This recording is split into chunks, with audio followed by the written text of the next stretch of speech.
Actually, in principle, from the economic point of view, that I should say inflation plays somewhat positive role in to develop the economy in one country, but not too high, not too low. This is the main point.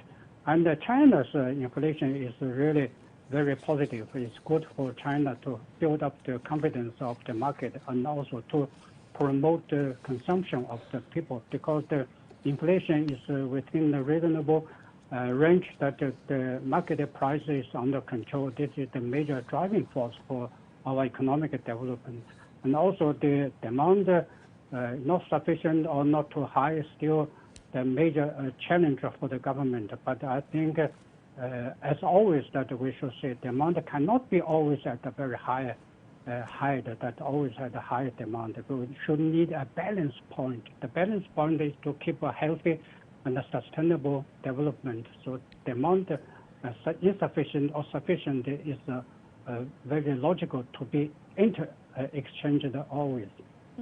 And Ms. Liu, should the government consider more monetary easing policy? We know the market got lift today from the government decision to increase bond financing up to 250 billion yuan. What more can be used?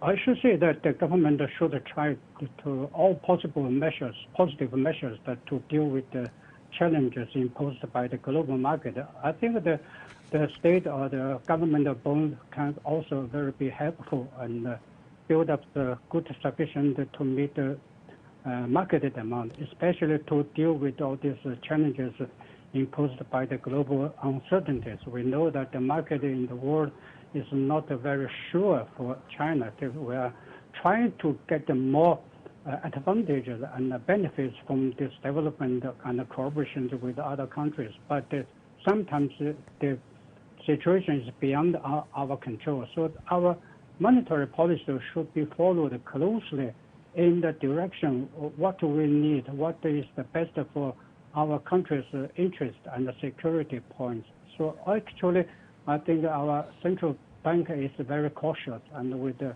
prudent and active both combination the policy for monetary control. This is a very positive and a good signal for China's further development, because to have a stable, sustainable development is the major target of the government.